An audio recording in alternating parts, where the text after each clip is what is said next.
Hello friends, അപ്പോൾ ഇന്നത്തെ video ഒരു വൈറ്റ് സോസ് പാസ്തേൻ്റെ റെസിപ്പിയാണ്. അതിനായിട്ട് പാനിനകത്ത് 2 കപ്പ് വെള്ളം ഒഴിച്ച് കൊടുക്കുക. അപ്പം ഞാൻ കുറച്ച് അധികം ആക്കുന്നതുകൊണ്ട് തന്നെ പാസ്ത ഒരു ബൗൾ നിറച്ചിട്ട് കൊടുക്കുന്നുണ്ട്. ഈ പാസ്ത പല തരത്തിലുണ്ട്. നമ്മൾ പാസ്ത എന്നും വിളിക്കും, ചിലവർ മക്രോണി എന്നും വിളിക്കും. അപ്പം പാസ്ത നമ്മൾ ഏത് ടൈപ്പ് ഇട്ടാലും നമുക്ക് ഇതുപോലെ തന്നെയാണ് ചെയ്യേണ്ടത്. വെറൈറ്റി വേ ഉണ്ടോയെന്ന് എനിക്കറിയില്ല, പക്ഷെ നമ്മൾ വേവിക്കുമ്പോൾ ഇങ്ങനെ ഏത് പാസ്ത എടുത്താലും ഇങ്ങനെ വേവിക്കുക കേട്ടോ. അപ്പം നമുക്ക് ചില കുറേ പാസ്തയുണ്ട് ഞാൻ പറഞ്ഞല്ലോ. അപ്പോൾ ചില പാസ്തയ്ക്കകത്ത് എന്തായിരിക്കും കുറേ വേവാൻ കുറേ ടൈം എടുക്കും. അപ്പം അത് ശ്രദ്ധിച്ച് നിങ്ങൾ പാസ്ത സെലക്ട് ചെയ്യുക. അപ്പോൾ കുറച്ച് ഉപ്പ് എന്നിട്ട് ആഡ് ചെയ്ത് കൊടുക്കുക. ഈ പാസ്തയ്ക്ക് ആവശ്യമുള്ള ഉപ്പ് എന്തായാലും വെന്തുമ്പോഴത്തേക്ക് ആ പാസ്തയ്ക്കകത്ത് ഉപ്പ് ബാലൻസായി കിട്ടും. അപ്പം ഓവർ ഉപ്പ് ഇട്ടിട്ടുണ്ടെങ്കിൽ പിന്നെ കുറച്ച് ഓയിൽ ഒഴിച്ച് കൊടുക്കുന്നത്, സൺഫ്ലവർ ഓയിൽ ചേർക്കുക. അല്ലെങ്കിൽ നമുക്ക് കുക്കിംഗ് ഓയിലിനോ വെജിറ്റബിൾ ഓയിലിനോ നമുക്ക് കുറേ ടൈപ്പ് ഓയിലുണ്ടല്ലോ. സൺഫ്ലവർ ഓയിലാണ് ഏറ്റവും കൂടുതൽ നല്ലത്. കോക്കനട്ട് ഓയിൽ ഒഴിച്ചാലും കുഴപ്പമില്ല, പക്ഷേ സൺഫ്ലവർ ഓയിലാണ് നല്ലത്. അപ്പോൾ ഇത് നമ്മൾ പാസ്ത നന്നായിട്ട് തിളച്ച് വരുന്നുണ്ട്. ഓവർ ഈ പാസ്ത വേവാൻ പാടില്ല കേട്ടോ, കുറച്ചൊന്ന് വെന്താൽ മതി. ഓവറായിട്ട് വെന്തിട്ടുണ്ടെങ്കിൽ നമ്മൾ സോസിലോട്ട് ഈ പാസ്ത ആഡ് ചെയ്യുമ്പോൾ ഉടഞ്ഞ് ഇങ്ങനെ കുഴമ്പ് പരുവത്തിലാവും. അപ്പോൾ ഇത് നന്നായിട്ട് മിക്സ് ചെയ്ത് നമ്മൾ ഉപ്പും അതൊക്കെ നോക്കുക കേട്ടോ. ഉപ്പൊക്കെ നന്നായിട്ട് നോക്കുക, വെന്തിട്ടുണ്ടോ എന്നൊക്കെ നോക്കാം. അപ്പം ഇത് വെന്തിട്ടില്ലെങ്കിൽ ഒരു തുമ്പ് ഉപ്പിട്ട് കൊടുക്കുക, ഉപ്പില്ലെങ്കിൽ കേട്ടോ. വെന്തിട്ടുണ്ടെങ്കിൽ പിന്നെ ഉപ്പിട്ടിട്ട് ഇത് കാര്യമില്ല. നമുക്ക് ഡ്രെയിനൊക്കെ ചെയ്ത് സോസിലോട്ട് കുറച്ചധികം ഉപ്പിട്ട് കൊടുത്തിട്ടുണ്ടെങ്കിൽ ഈ പാസ്ത ഇടുമ്പോൾ ആ സോസിലത്തെ ഉപ്പ് ഈ പാസ്തയെ പിടിച്ചിട്ട് ബാലൻസായി കിട്ടും കേട്ടോ. അപ്പോൾ ടേസ്റ്റൊക്കെ നോക്കുകയാണ് ഞാൻ.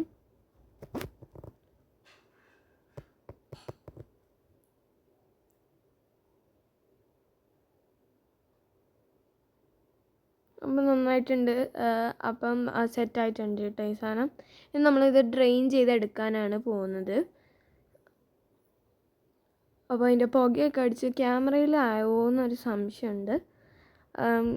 ഇത് ഞാൻ ഫസ്റ്റ് ടൈമാണ് ഒരു കുക്കിംഗ് വീഡിയോ ഇടുന്നത്, അതുകൊണ്ടുള്ള കുറച്ച് മിസ്റ്റേക്സ് ഒക്കെ ഉണ്ടാവും. ഞാൻ ഈ എഡിറ്റിംഗ് ഒക്കെ ഏകദേശം പഠിച്ച് വരുന്നതേ ഉള്ളൂ. അതുകൊണ്ടൊന്ന് എന്തെങ്കിലും തെറ്റുണ്ടെങ്കിൽ ഒന്ന് ക്ഷമിക്കുക. പിന്നെ ഇത് നമുക്ക് ഈസി ആയിട്ട് സ്നാക്സ് ബോക്സിലൊക്കെ ചെയ്യാൻ പറ്റുന്നത്. നമ്മളിങ്ങനെ കുറേ ടൈം കളയുന്ന അത്ര സാധനം ഞാനിപ്പം ഇങ്ങനെ കുറേ പണിയെടുത്തിട്ടൊന്നുമല്ല, ഈസി ആയിട്ടാണ് ചെയ്തിട്ടുള്ളത്. അപ്പോൾ നമ്മളിത് ഡ്രെയിൻ ചെയ്തെടുത്തിട്ടുണ്ട്. ഒരു പാൻ അടുപ്പത്ത് വെച്ചിട്ടുണ്ട്. അതിലോട്ട് നിങ്ങൾ ബട്ടർ ഇടാം. ഞാനിപ്പോൾ ഗീ ആണ് ഇട്ട് കൊടുക്കുന്നത്. ബട്ടറോ ഗീയോ ഏതായാലും മതി, ഏതായാലും കുഴപ്പമൊന്നുമില്ല. ചിലവരുടെ അടുത്ത് ബട്ടർ ഉണ്ടാവില്ലല്ലോ, അതുകൊണ്ടാണ് ഞാൻ ഉള്ള സാധനം എന്ന് വെച്ചാൽ നമ്മൾ വീട്ടിൽ മാക്സിമം ഉള്ള സാധനം വെച്ചിട്ട് തന്നെയാണ് ചെയ്യുന്നത്. നന്നായിട്ട് ഗീ ഒന്ന് മെൽറ്റ് ചെയ്തെടുക്കുന്നുണ്ട്.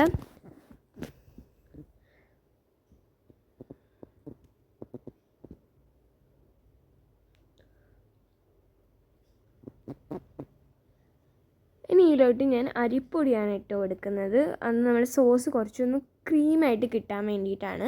അരിപ്പൊടി അല്ല, ശരിക്കും മൈദയാണ് ഇടാറ്, പക്ഷേ നമുക്ക് ഏത് വേണമെങ്കിൽ യൂസ് ചെയ്യാം.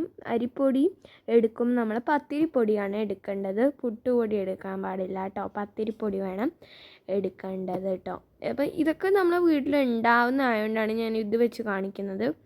എൻ്റെ അടുത്ത് മൈദ ഉണ്ട്, പക്ഷേ ഞാനിത് എളുപ്പത്തിൽ ഇത് വെച്ചിട്ട് നമുക്കത് ക്രീമിയാക്കി എടുക്കാൻ പറ്റും കേട്ടോ. എന്നിട്ട് നമ്മൾ കുറച്ച് പാൽ ആഡ് ചെയ്ത് കൊടുക്കണം. നല്ല ചൂടുള്ള പാൽ ഒഴിച്ച് കൊടുക്കാം. നമ്മൾ റൂം ടെമ്പറേച്ചറോ ചെറിയ തണുപ്പുണ്ടെങ്കിൽ കുഴപ്പമില്ല, പക്ഷേ നല്ല തണുപ്പാകാൻ പാടില്ല പാൽ കേട്ടോ. അപ്പം പാലൊഴിച്ച് കൊടുക്കുന്നുണ്ട്. അപ്പം പാലൊഴിച്ച് കൊടുക്കാം. എന്നിട്ടൊന്ന് നന്നായിട്ട് മിക്സ് ചെയ്യാന്ന് വെച്ചിട്ട് നമ്മൾ മൈദ ഇട്ടിട്ടുണ്ടെങ്കിലും ഈ അരിപ്പൊടി ഇട്ട് ചെറുങ്ങനെ കട്ടയുണ്ടാവും. അതൊന്ന് നന്നായിട്ട് മിക്സ് ചെയ്തിട്ടുണ്ടെങ്കിൽ ആ കട്ടയൊക്കെ ഇങ്ങനെ പൊയ്ക്കോളൂ കേട്ടോ. അതിലോട്ട് കുറച്ച് ഉപ്പ് ആഡ് ചെയ്ത് കൊടുക്കുന്നുണ്ട്. എൻ്റെ പാസ്തയ്ക്കകത്ത് കുറച്ച് ഉപ്പുള്ളതുകൊണ്ടാണ് ഞാൻ ഈ സോസിലും കുറച്ച് ഉപ്പിട്ട് കൊടുത്തിട്ടുള്ളത്. നിങ്ങൾക്ക് പാസ്തയ്ക്ക് അത്ര ഉപ്പില്ലെങ്കിൽ നിങ്ങൾ ഈ സോസിനകത്ത് കുറച്ചധികം ഉപ്പിട്ടോളൂ കേട്ടോ. ഇനി ഇതിലോട്ട് നമ്മൾ ഒറിഗാനോ ഒന്നും ചിലവർ വീട്ടിലുണ്ടാവില്ല. ഞാൻ ഒറിഗാനോ ഒന്നും ഇടുന്നില്ല, ചില്ലി ഫ്ലേക്സും ഇടുന്നില്ല. നിങ്ങൾക്ക് ചില്ലി ഫ്ലേക്സ് ആണ് ഈ പാസ്തേൻ്റെ ടേസ്റ്റ്, പക്ഷെ ഞാൻ അതിന് കുരുമുളക് പൊടിയാണ് ഇടുന്നത്. കുരുമുളക് പൊടിയും ചില്ലി ഫ്ലേക്സൊക്കെ നല്ല എരിവൊക്കെ ഇഷ്ടപ്പെടുന്നവർക്ക് ഇഷ്ടം പോലെ എരിവ് ഇതിന് ചേർക്കാവുന്നതാണ്. പക്ഷേ ഞാനാകെ ഇപ്പം കുറച്ച് കുരുമുളക് പൊടിയേ എടുക്കണുള്ളൂ കേട്ടോ. നന്നായിട്ട് അതൊന്ന് മിക്സ് ചെയ്തിട്ട് ഞാൻ ഇപ്പം തന്നെ ആ പാല് അളന്ന ആ പാത്രത്തിൽ തന്നെ കുറച്ച് വെള്ളം ആഡ് ചെയ്ത് കൊടുക്കുന്നുണ്ട്. അത് നന്നായിട്ടൊന്ന് കുറച്ച് വെള്ളം ആഡ് ചെയ്ത് കൊടുക്കാം നമുക്ക് കേട്ടോ. കുഴപ്പമൊന്നുമില്ല. നമ്മളിപ്പം പാസ്ത നല്ലോണം ഉണ്ട്. പക്ഷേ ഈ സോസ് കുറച്ചാണെങ്കിൽ കുറച്ചായിട്ട് വെള്ളം ആഡ് ചെയ്ത് മിക്സ് ചെയ്യാം. ഈ സമയത്ത് നമ്മൾ ഉപ്പ് വെള്ളം ആഡ് ചെയ്യുമ്പോൾ ചിലപ്പോൾ ഉപ്പ് കുറഞ്ഞു പോകാൻ ചാൻസ് ഉണ്ട്. അപ്പം ഉപ്പൊക്കെ നോക്കിയും കണ്ടുവിടുക. ഇപ്പം ഉപ്പൊക്കെ നന്നായിട്ട് നോക്കിയും കണ്ടുവിടുക. അതിന് ശേഷം ഞാൻ കുരുമുളക് പൊടിയാണ് ഇട്ട് കൊടുക്കുന്നത്. ഈ സോസിലോട്ട് തന്നെ കുരുമുളക് പൊടി ഇട്ട് കൊടുക്കുക. ഇത് ചെറുങ്ങനെ ഒന്ന് ബബിൾസ് വരുമ്പോൾ തന്നെ നമുക്ക് പാസ്ത ഇട്ട് കൊടുക്കാം കേട്ടോ. അല്ലാതെ നല്ല ക്രീമി ആവാൻ വേണ്ടി കാത്തുക്കണ്ട. പാസ്ത ഇട്ടിട്ട് ഇത് പെട്ടെന്ന് ക്രീമി ആയിക്കോളൂ കേട്ടോ.